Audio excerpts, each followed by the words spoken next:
सभी भाई बहनों को प्यार भरी जय मसीह की बोलते हैं। सभी का स्वागत करते हैं प्रभु यीशु मसीह के पवित्र और समर्थी नाम में। आज का जो विषय है जो प्रभु ने मन में डाला, वो है लूका की इंजील, उसका अध्याय 18 वचन 8।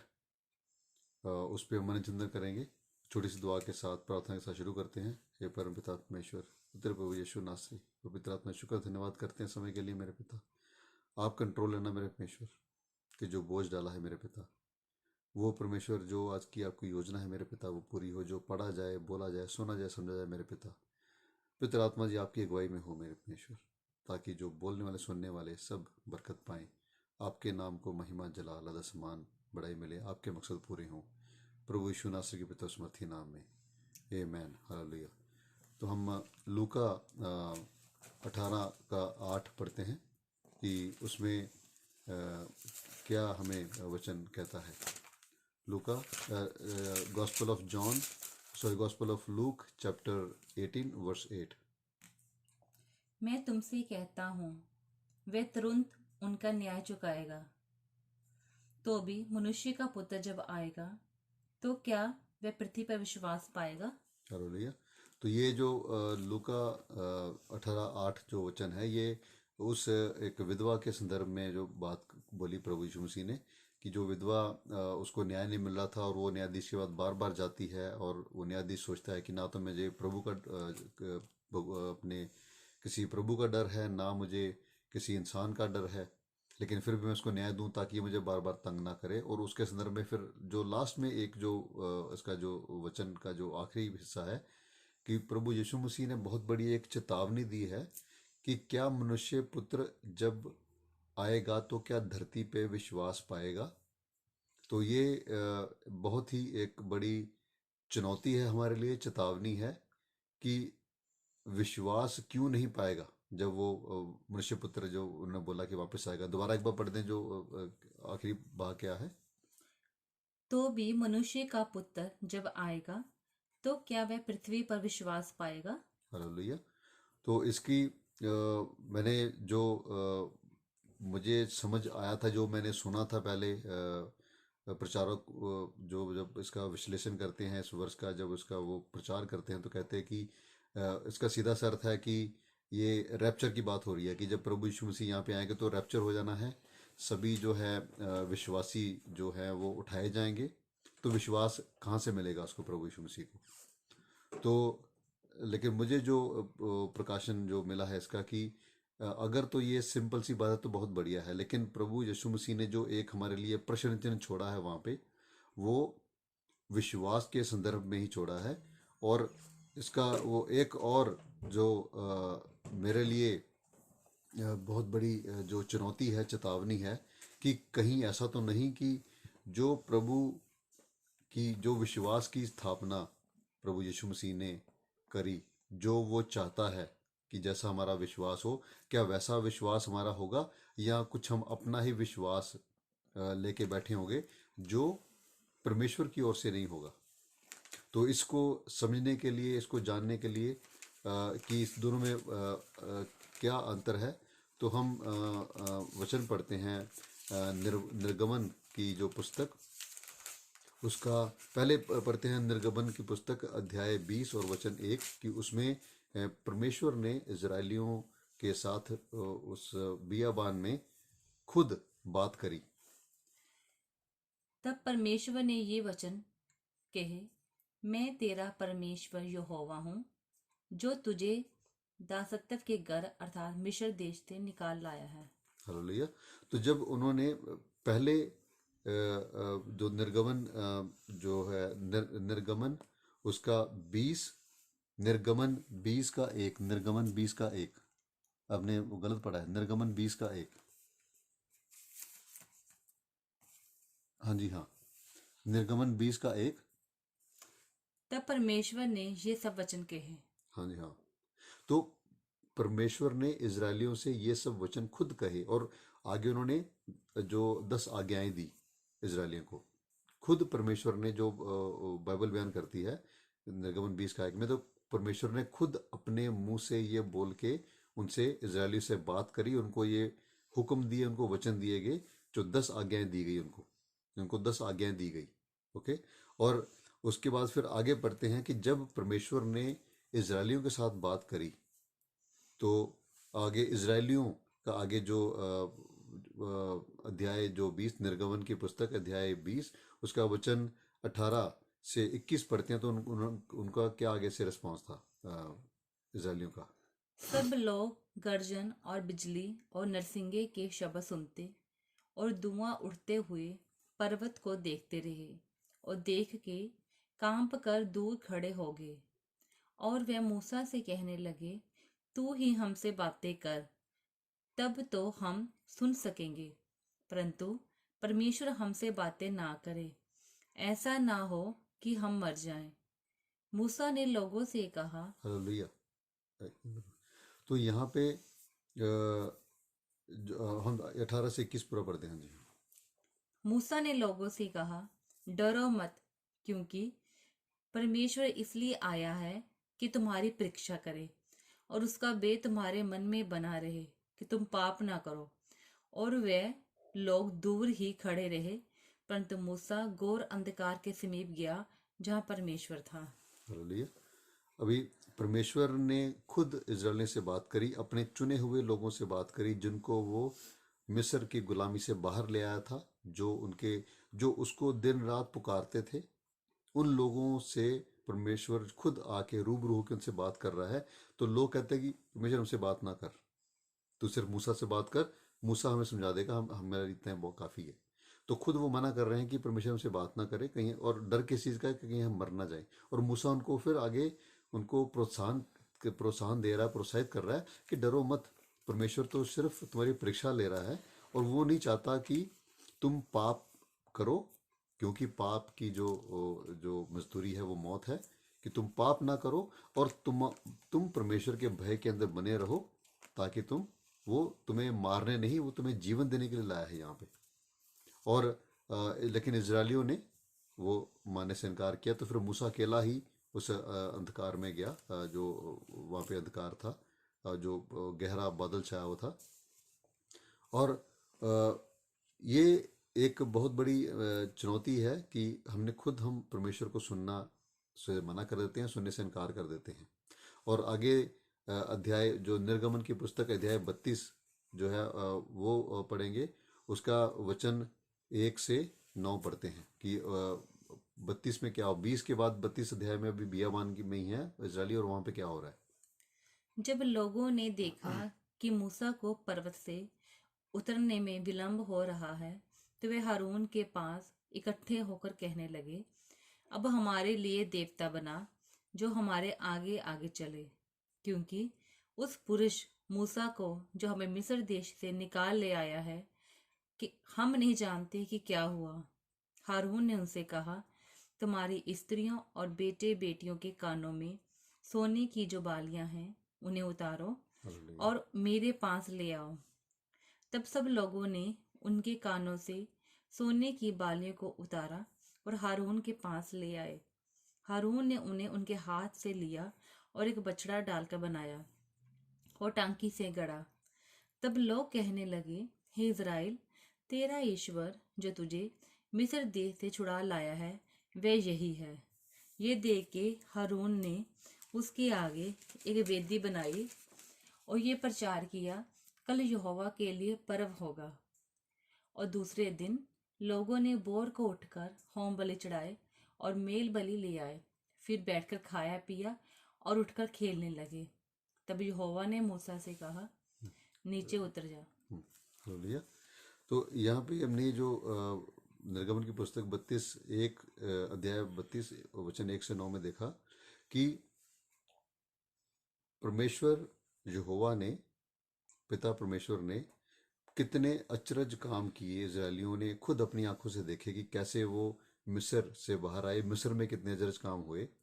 और जब जो लाल समंदर उन्होंने पार किया, वो पानी की दीवार खड़ी हो गई। वो कितने वहाँ पे जब भूख लगती थी तो उनको उनके लिए मन्ना गिरता था, प्यास लगती तो चट्टान से पानी निकला, ये सब चल रहा है उसमें। हालेलुया। और उसके बावजूद भी फिर जब निर्गमन 20 में परमेश्वर ने खुद बोल के उनको 10 आज्ञाएं दी। पहले उन्होंने जाहिर किया कि देखो मैं ही तुम्हारा परमेश्वर हूं। फिर वो जाहिर करने के बाद फिर खुद उनसे आके बात कर रहा है कि मेरी ये आपसे योजना है कि आप ऐसे अपने विश्वास में आगे बढ़ो कि आपका विश्वास मेरे पे है, मैं ही हूँ। और आपके जो विश्वास की बुनियाद है मेरे इन आज्ञाओं के ऊपर आधारित हो। और उस आज्ञा में सबसे पहली आज्ञा थी कि मेरे सामने कोई और दूसरा परमेश्वर ना हो, ना ही तुम अपने लिए कुछ सोने या चांदी की मूर्त बनाना, और ना ही तुम उसको उसकी उपासना करना, ना उसके आगे वो करना। और अभी थोड़ा समय हुआ है इस चीज को बीते हुए। और जब मूसा को परमेश्वर ने ऊपर बुलाया पहाड़ पे, तू मेरे पास आ, मैं तुझे पूरी अपने अपना विधि सिखाऊं, तुझे नियम दूं इनके लिए कि तुम कैसे इनको चलाना है। वो जो मिस्र जो गुलाम थे उनको कैसे एक जो नेशन उसकी निज प्रजा में उसको कैसे बदलना है, कैसे वो राजकीय उसके लोग बनेंगे, उनको कैसे वो सिखाना है, क्या कुछ करना है। तो वो जब परमेश्वर ने उसको मूसा को अपने पास बुलाया, तो इतने में जो इजरायली हैं वो किसके पास जा रहे हैं? हारून के पास। कि जब मूसा को देर लगी, देर किस बात लगी? क्योंकि मूसा 40 दिन और 40 रात परमेश्वर की उपस्थिति में रहा पहाड़ी के ऊपर। तो 40 दिन की उपस्थिति में जब वो गया, तो वो 40 दिन की जो देरी थी वो उनको बहुत विलंब लगा। और वो फिर किसके पास आए? हारून के पास आए।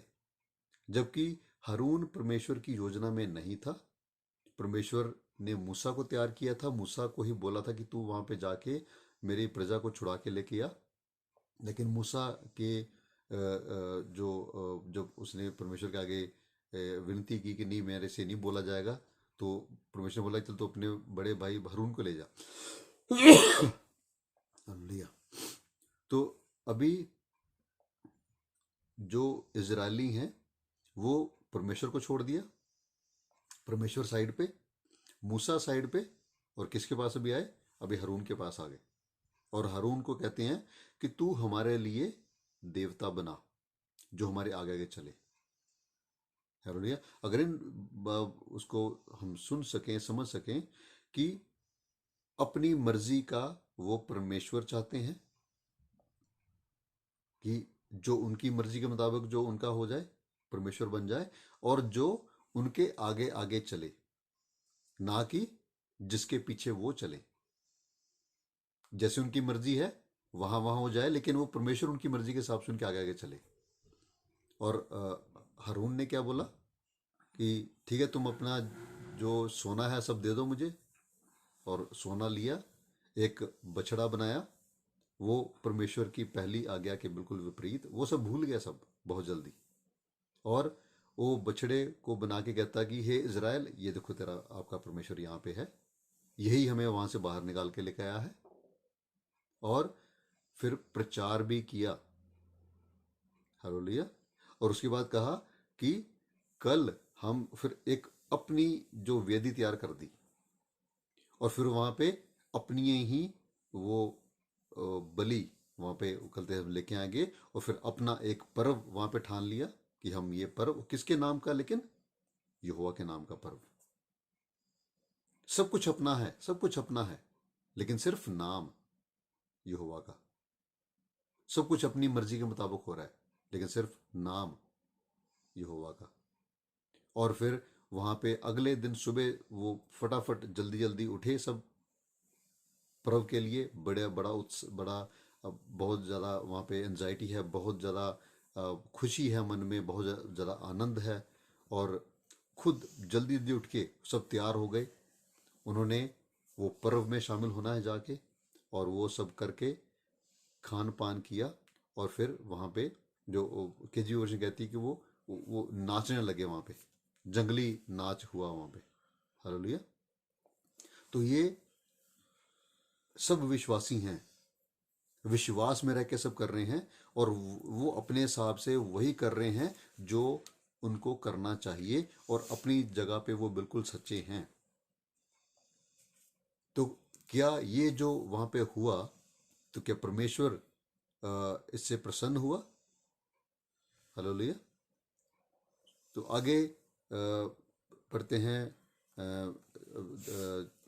निर्गमन की पुस्तक, उसका अध्याय 32, उसका 10 से आगे 2-3 वचन और पढ़ते हैं कि परमेश्वर ने मूसा से क्या कहा।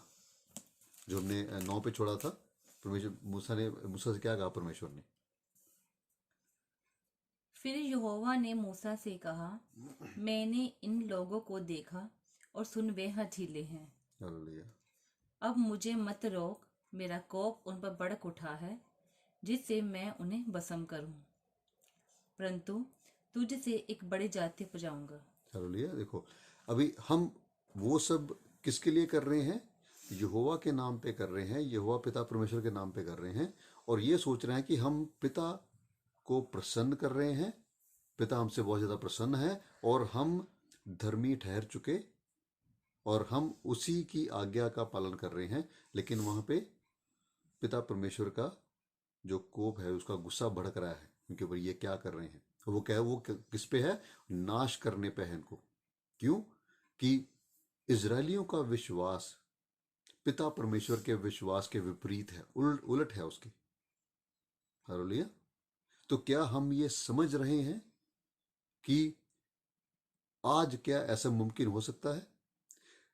इजरायलियों के सामने तो परमेश्वर ने इतने अचरज काम किए, उन्होंने तो 40 साल परमेश्वर के जो चमत्कार हैं, एक एक पल दिन रात उन्होंने उनको देखा, महसूस किया, सुना। परमेश्वर ने सीधी सीधी उनसे बात करी। तो इंसान जो है, उसके सामने परमेश्वर ने खुद को जाहिर किया, अचरज काम किए, अपनी खुद बोल के आज्ञाएं दी। तो हमारी याददाश्त कितनी कमज़ोर है कि हम कितनी जल्दी, हमारी आंखों पे ये संसार का राजकुमार पट्टी बांध देता है, कितनी जल्दी हम भूल जाते हैं सब कुछ, और कितनी जल्दी अपने मन की पूरी करने की होठ में लग जाते हैं कि हमारे मन की पूरी हो जाए, हम अपने मुताबिक चल सकें।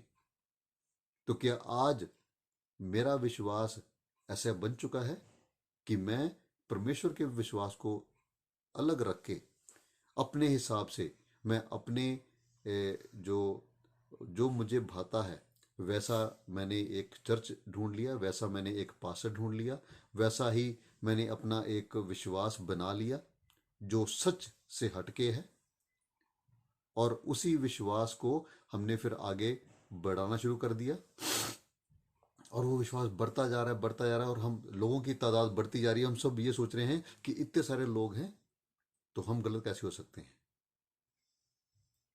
और जो लास्ट में पढ़ते हैं निर्गमन 32 का 33 से 35, कि वहाँ पे फिर यहोवा परमेश्वर जो है क्या बात कर रहा है मूसा से। फिर यहोवा ने मूसा से कहा, जिसने मेरे विरुद्ध पाप किया है, उसी का नाम मैं अपनी पुस्तक में से काट दूंगा।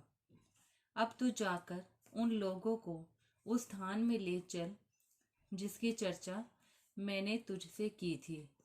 देख, मेरा दूत तेरे आगे आगे चलेगा, परंतु जिस दिन मैं दंड देने लगूंगा, उस दिन उनको इस पाप का भी दंड दूंगा। अतः यहोवा ने उन लोगों पर विपत्ति डाली, क्योंकि हारून के बनाए हुए बछड़े को उन्हीं ने बनवाया था। हालेलुया। अभी पिता परमेश्वर कह रहा है कि ये जो लोग हैं बड़े हठीले लोग हैं, और मैं इनका, जिन्होंने पाप किया है उनका नाम मैं जीवन की पुस्तक में से काट दूंगा। लेकिन फिर भी मेरा दूत आगे आगे जाएगा, तो उनको जिस जगह पे जो प्रॉमिस लैंड मैंने दिया उनको वहां पे इनको लेके जा। और लेकिन जिस दिन मैं न्याय करूंगा तो मैं इनके पाप का भी न्याय करूंगा। और उसके बाद लास्ट में क्या बोला गया कि जिन्होंने उसके खिलाफ वो अपराध किया, तो उस पे विपत्ति आई। और अगर हम इब्रानियों की पत्री, उसका अध्याय 10 और वचन 26 से 31 पढ़ते हैं, तो उसमें क्या हिदायत दी गई हमें। The book of Hebrews chapter 10 verse 26 to 31। इब्रानियों की पुस्तक, उसका अध्याय 10 वचन 26 से 31, कि वहाँ पे कितनी बड़ी चेतावनी है हमारे लिए। कि जो हम आज प्रभु में विश्वास करते हैं विश्वासियों के लिए। क्योंकि सच्चाई की पहचान प्राप्त करने के बाद यदि हम जानबूझकर पाप करते रहें तो पापों के लिए फिर कोई बलिदान बाकी नहीं। हाँ, दंड का एक भयानक बाट जोहना और आग का ज्वलन बाकी है जो विरोधियों को भस्म कर देगा। जब मूसा की व्यवस्था का ना मानने वाला 2 या 3 जनों की गवाही पर बिना दया के मार डाला जाता है तो सोच लो कि वह कितने और भी भारी दंड के योग्य ठहरेगा, जिसने परमेश्वर के पुत्र को पांव से रौंदा और वाचा के लहू को जिसके द्वारा पवित्र ठहराया गया था अपवित्र जाना है और अनुग्रह के आत्मा का अपमान किया। हालेलुया। और ये हमारे लिए बहुत बड़ी चेतावनी है। विषय क्या है कि क्या जब प्रभु यीशु मसीह वापस आएंगे तो क्या धरती पे विश्वास पाएंगे? तो वो विश्वास जो प्रभु चाहते हैं वो कौन सा विश्वास चाहते हैं और हमारा आज विश्वास क्या हो रखा है? तो ये महज एक हमने एक हमने वचन में से ही देखा कि हमारे लिए परमेश्वर ने कैसे एक नमूना ठहराया है कि हम ये अपने आप को जांचें। क्योंकि जो 2 करंथियन उसका 2 करंथियन उसका अध्याय 13 वचन 5 कहता है कि अपने विश्वास को जांचो कि क्या हम विश्वास में हैं कि नहीं। 2 करंथियों उसका अध्याय 13 वचन 5। और अपने आप को परखो कि विश्वास में हो कि नहीं। अपने आप को जांचो, क्या तुम अपने विषय में ये नहीं जानते कि यीशु मसीह तुम में है? नहीं तो तुम जांच में निकम्मे निकले हो। हालेलुया। तो विश्वास को जांचना बहुत जरूरी है कि क्या मेरा विश्वास जो है वो प्रभु यीशु मसीह के अनुसार है कि ये मेरा अपना विश्वास है। और अगर वो एक तरफ तुम देखते हैं कि इतना सारा प्रचार हो रहा है, इतनी सारी चर्चेज बढ़ रही हैं, विश्वासी बढ़ रहे हैं, जगह जगह जो है उसका मसीही जो विश्वास है उसका बोलबाला है। और दूसरी ओर अब ये जो वचन है कि जब वो प्रभु यीशु मसीह कह रहे हैं कि जब मैं आऊं तो क्या मुझे विश्वास मिलेगा, तो बहुत बड़ी एक चुनौती है कि क्या आज का जो प्रचार है, क्या आज का जो विश्वास है, क्या वो वही विश्वास है जिसका लिखारी प्रभु यीशु मसीह है, जो प्रभु यीशु मसीह ने जो हमसे चाहता है, जिसका जो पिता अब्राहम ठहरा, जिस विश्वास का पिता अब्राहम ठहरा, क्या हम उसी विश्वास में आगे लगे हैं कि या हमने अपना ही एक विश्वास शुरू कर लिया है जो सत्य से बिल्कुल हटके है? क्या हम भरमाए गए हैं? जो प्रभु यीशु मसीह ने हमें चेतावनी दी, जो मत्ती 24 4 और 5 में जो प्रभु यीशु मसीह ने बोला कि भरमाए ना जाना, सावधान रहना। और वो कहा सावधान रहना, जो इवन मत्ती अध्याय 7 15 से 20 तक भी ये बोला गया है कि झूठे नबियों से बचना, झूठे प्रचारकों से बचना, उनके जो वरदान है उनके पीछे नहीं, उनके फलों से जांचना कि वो बाहर से तो भेड़ नजर आएंगे लेकिन अंदर से वो खूंखार भेड़िए होंगे। हालेलुया। तो परमेश्वर का जो वचन है वो बड़ा क्लियर है। तो हम ये जांचने, ये देखने के लिए हम पहले पढ़ते हैं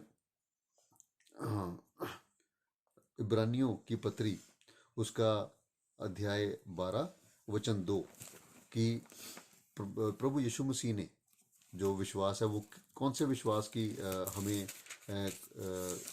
बाट जोनी है, कि जो विश्वास प्रभु यीशु मसीह ने हमारे सामने रखा।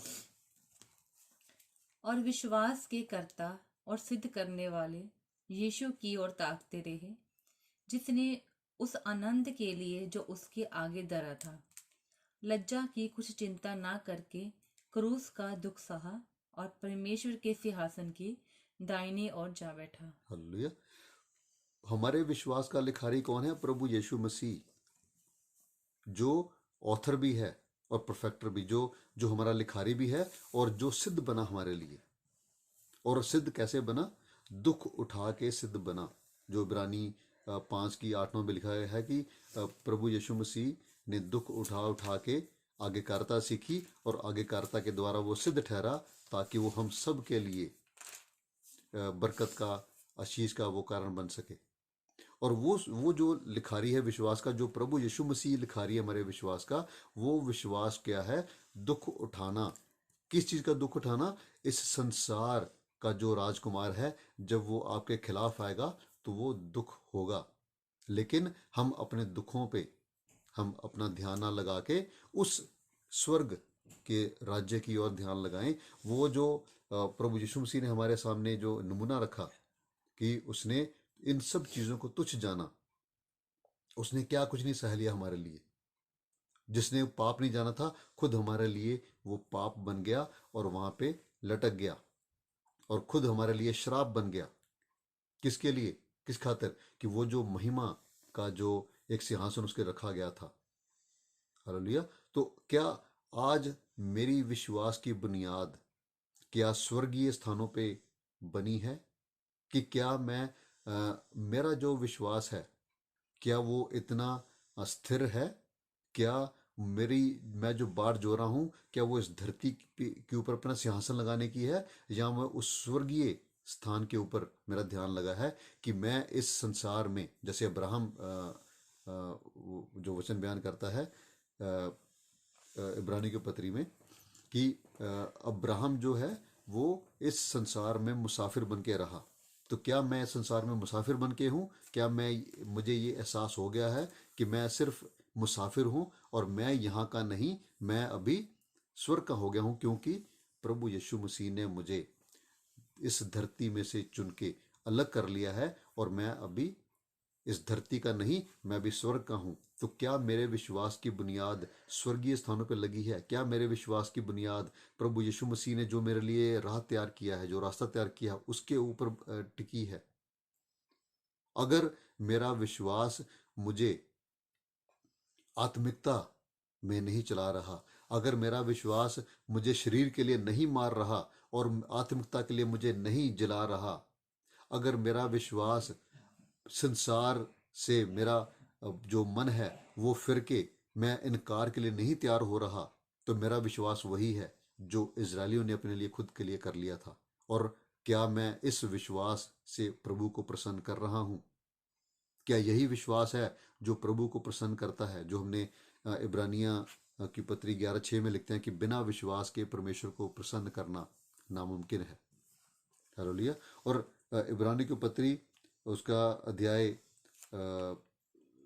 उसका अध्याय 11 वचन 8 से 10 पढ़ते हैं कि अब्राहम जो विश्वास का पिता ठहरा, तो उसने कौन से विश्वास की स्थापना करी, उसको हम कैसे, वो हमारे लिए नमूना बना। विश्वास ही से अब्राहम जब बुलाया गया तो आज्ञा मानकर ऐसी जगह निकल गया जिसे मिरास में लेने वाला था, और ये न जानता था कि मैं किधर जाता हूँ, तो भी हालेलुया। निकल गया। विश्वास ही से उसने प्रतिज्ञा किए हुए देश में, पराये देश में परदेशी के समान रहकर, इसहाक और याकूब समेत उसके साथी उसकी प्रतिज्ञा के वारिस थे, तंबू में वास किया, क्योंकि वे उस स्थिर नींव वाले नगर की बाट जोहता था जिसका रचने वाला और बनाने वाला परमेश्वर है। हालेलुया। तो विश्वास की जो स्थापना, विश्वास ही से जो अब्राहम है, जब परमेश्वर से बात करी, तो वो आज्ञा को मान के अपना सब कुछ छोड़ छाड़ के, अपने कुटुंबी, अपना घर बार छोड़ छाड़ के वहां से निकल लिया। क्या मैं आज ऐसा करने को तैयार हूं? मुझे क्या विश्वास जो मेरी इतनी गवाही करता है कि मैं अपना सब इनकार कर दूं, जो प्रभु यीशु मसीह ने कहा कि जो कोई मेरे पीछे आना चाहे, पहले अपना इनकार करे, अपनी स्लीव उठाए और मेरे पीछे हो ले। हालेलुया। तो क्या मेरा विश्वास इनकार पे आधारित है? क्या मेरा विश्वास मन फिराव पे आधारित है? क्या मेरा मन फिर गया? क्या मैंने अपना मन फाड़ डाला? क्या मैं खुद के लिए मर चुका? क्या मैं अपने शरीर, अपनी शारीरिकता के लिए मर चुका? क्या मैं अपने इस शरीर की अभिलाषाओं के लिए, अपने आंखों की वासना के लिए, क्या मैं इस संसार के घमंड के लिए मर चुका? क्या मेरे विश्वास की बुनियाद है? क्या मन फिराव के फल मेरे जीवन से जाहिर हो रहे हैं? क्या ये मेरे विश्वास की बुनियाद है?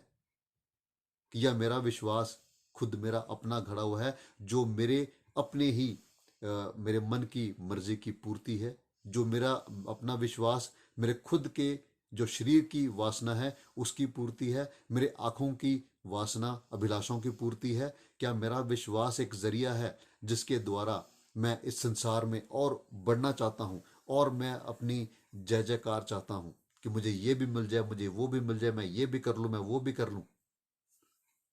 प्रभु जो पिता जो प्रभु यीशु मसीह हैं वो कहते हैं अपना इनकार करो। एक प्रभु ने सीधा सीधा बोल दिया कि जो अमीर हैं उनका परमेश्वर के राज्य में आना नामुमकिन है। कहता है कि एक ऊंट का सुई के नक्के से निकल जाना तो मुमकिन है, लेकिन एक अमीर परमेश्वर के राज्य में आ जाए वो मुमकिन नहीं। तो क्या आज मेरा विश्वास मुझे अमीर बनाने का जरिया है, या मैं चाहता हूं कि परमेश्वर जो कुछ है वो भी मैंने छोड़ दिया जकई की तरह? क्या मैं जकई की तरह विश्वास में आ रहा हूं?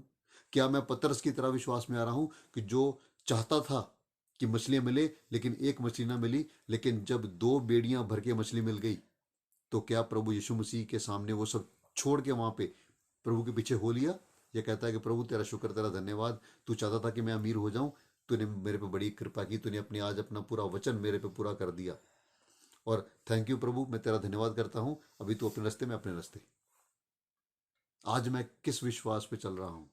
मेरे विश्वास की बुनियाद क्या है, और मेरे विश्वास की होप क्या है आगे? मेरा उम्मीद क्या है? मेरी नज़र कहाँ पे टिकी है? क्या मैं इस संसार में ही अपना सब कुछ चाहता हूं कि मेरी बेस्ट लाइफ एवर, सबसे बढ़िया जीवन मेरा है? क्या प्रभु यीशु मसीह इसलिए क्रूस पे चढ़ गया कि मैं आराम से अपना जो उत्तमताई का जीवन इस संसार में व्यतीत कर सकूं? कि जा मैं उसके कदम चुनने पे चल सकूं, जैसे पेतरस की पहली पत्री अध्याय 2 वचन 21 में लिखा है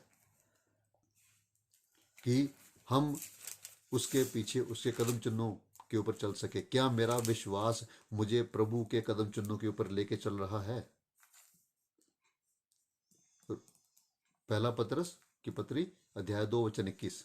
और तुम इसी के लिए बुलाए भी गए हो, क्योंकि मसीह भी तुम्हारे लिए दुख उठाकर तुम्हें एक आदर्श दे गया है कि तुम भी उसके पद चिन्हों पर चलो। हालेलुया। और पद चिन्हों का मतलब क्या है? वो सुकड़ा है वो रास्ता जिसके मुझे चलना है। मुझे उसके पद चिन्हों के ऊपर ही पैर रखना। जहां पे प्रभु यीशु मसीह का पैर पड़ा वहां मुझे पैर रखना है, ताकि वो जो परमेश्वर की योजना है रोमियो 8 28 29 30 के अकॉर्डिंग, कि मैं क्यों बुलाया गया हूँ उसके कदम चलने के ऊपर चलूं, उसके स्वभाव में ढलता चला जाऊं, वो मेरा बड़ा भाई ठहरे, वो हम में पलौठा ठहरे। हालेलुया। अगर मैं उसके कदम चुनने पे मुझे चलना है तो मेरे लिए वो रास्ता बड़ा सुकड़ा है, मैं अपनी मर्जी नहीं कर सकता। तो जो प्रभु यीशु मसीह ने अपनी मर्जी नहीं करी, उसने कहा कि जो यूहन्ना 6:38 में जो बोला प्रभु यीशु मसीह ने कि मैं तो आया इस धरती पे इसलिए हूं कि अपने पिता की मर्जी पूरी कर सकूं। तो क्या मैं मेरा विश्वास मुझे पिता की मर्जी में चला रहा है, कि जब मैं अपनी मर्जी की पूर्ति में लगा हुआ हूं कि मुझे ये मिल जाए, मुझे वो मिल जाए, मुझे यीशु मसीह के नाम में मैंने ये मांग लिया, मुझे ये पा लिया, मैंने ठान लिया, मैंने पा लिया। प्रभु यीशु मसीह ने यूहन्ना 4:34 में बोला कि मेरा खाना है कि मैं जिसने मुझे भेजा है मैं उसकी मर्जी को पूरा करूं, उसके काम को पूरा करूं। तो क्या मेरा खाना आज उसकी पिता की मर्जी की पूर्ति है, उसकी काम की पूर्ति है?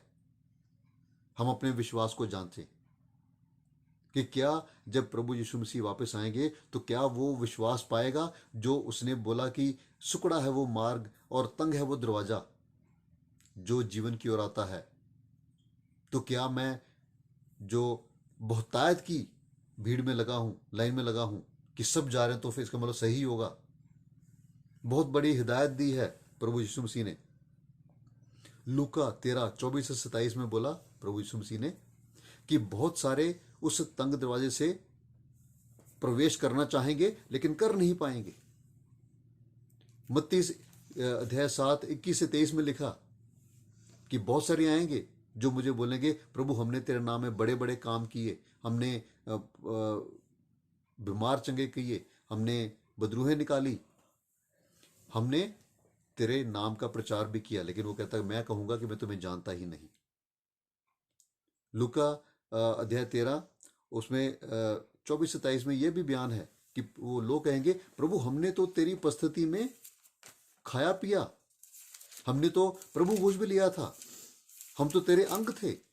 फिर भी वो कहेगा मैं तुझे जानता नहीं, तुम कौन हो। कितनी बड़ी मेरे लिए ये विपत्ति की बात है। सबसे जो दर्दनाक अगर कोई वर्सेस हैं तो ये है जब अंतले समय में, जो अंत में हम सब बोलेंगे कि हे प्रभु हे प्रभु, तो कहेगा दूर हट को कर्मी, मैं तो जानता ही नहीं। मैंने अपना सारा जीवन एक भ्रम में ही अपना गुजार दिया। और उठ के जब जो मालिक है घर का, दरवाजा बंद कर देगा और हम दरवाजे पे ही खड़काते रहेंगे कि प्रभु प्रभु प्रभु, कहता कि मैं तुम्हें जानता नहीं, तुम कौन हो। तो हम अपने विश्वास को जांचें कि क्या मेरा विश्वास प्रभु यीशु मसीह का जो वो स्थापित विश्वास है, जिसका वो लिखारी रहा, जिसको उसने पूरा किया, सिद्ध किया, क्या मैं उस विश्वास पे चल रहा हूं कि आज मैं इजरायली की तरह अपने ही किसी विश्वास के ऊपर, अपने ही मैंने कोई पास्टर ढूंढ लिया जो मेरे कान की खुजली मिटाए, जो मुझे सुनना पसंद लगता है मैं वो सुनूं। प्रभु ने कहा कि जो यूहन्ना 13:8 में कि अगर मैं, पतरस को बोला कि अगर मैं तुझे धो के साफ ना करूं तो तेरी मेरे साथ कोई साझेदारी नहीं।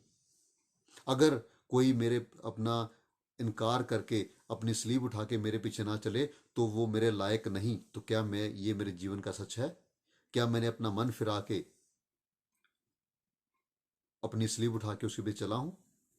तो ही उसके योग्य बन सकता हूं। कहता कि जो मुझ में बना रहेगा, जिसमें मेरे वचन बने रहेंगे, वही मेरा चेला ठहरेगा।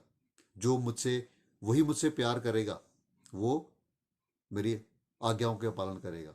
तो क्या मेरा विश्वास मुझे वचन की आज्ञाकारिता में लेके जा रहा है? क्या मेरा विश्वास मुझे उस स्वर्गीय जो वस्तुओं की ओर मुझे और प्रेरित कर रहा है कि मैं यहां से ध्यान हटा के मैं धरती से हट हट जाऊं और वहां का मैं हो जाऊं? वचन तो बहुत सारे हैं, लेकिन सवाल सिर्फ एक है कि क्या प्रभु यीशु मसीह जब वापस आएगा तो क्या वो मुझ में अपना खुद का विश्वास पाएगा जिसका वो लिखारी है? क्या वो विश्वास पाएगा जिसका पिता अब्राहम है और जिस विश्वास के चलते ही मैं अब्राहम की संतान ठहरा? क्या वो इस धरती पे विश्वास पाएगा? परमेश्वर हम सबकी मदद सहायता करे। समय इजाज़त नहीं देता और हम ज़्यादा इस पर चर्चा करें, लेकिन बहुत कुछ है बोलने के लिए। अगर हम नया विधान अगर हम खोल के देखें तो उसका जो विश्वास है और जो आज सामने हमें नज़र आ रहा है, दोनों में ज़मीन आसमान का फ़र्क है। और हम इस परमेश्वर से यही दुआ करते हैं कि पिता परमेश्वर मदद सहायता करे हमारी, कि जो संसार का राजकुमार है मेरे पिता, वो बहुत ही चालाक है मेरे पिता। वो निपुण है मेरे परमेश्वर भरमाने में, पट्टियां बांधने में और प्रभु जी मौत की ओर धकेलने में मेरे पिता। लेकिन आप आए थे हमें जीवन देने के लिए मेरे पिता, और जीवन की कुंजी मेरे पिता सिर्फ विश्वास है। तो परमेश्वर मदद सहायता कर कि हम आपके जो स्थापित किए विश्वास को जान सके मेरे पिता। उसके द्वारा प्रभु जी हम भी निजात पाए, हम भी प्रभु जी आपके सच को जाने, आज़ाद हुए और परमेश्वर वो अनंत काल का जीवन पा सके जिसके लिए आप इस दुनिया में आए मेरे पिता। एक एक के लिए प्रभु जी यही दुआ करते हैं कि आप मदद सहायता करना मेरे परमेश्वर। पितृ आत्मा जी, इस आपकी जो सलीबी कुर्बानी की जो बरकत है वो एक एक जीवन में आ जाए प्रभु यीशु। आपकी जो सलीबी कुर्बानी की जो जीत है मेरे पिता, वो एक एक जीवन में आ जाए मेरे परमेश्वर। एक भी रूह नाश ना हो, एक एक रूह बचाई जाए आपके सत्य को जान के प्रभु जी। जैसे आपका जो वचन कहता है 2 अध्याय 2 वचन 13 कि हम सब बुलाए गए हैं कि हम पितरताई के द्वारा और सच को जान के हम अपना विश्व उद्धार पा सके मेरे पिता। परमेश्वर मदद सहायता करना प्रभु यीशु नासरी के पिता समर्थी नाम में, आमेन, हालेलुया, गॉड ब्लेस। अगर पिता परमेश्वर ने चाहा तो अगले हफ्ते फिर चर्चा करेंगे किसी विषय पे। तब तक के लिए सबको जय मसीह की। कोई कमेंट हो, कोई डाउट हो, कोई सवाल हो तो आप कमेंट में लिख सकते हैं। परमेश्वर को बरकत दे। Praise the lord, God bless.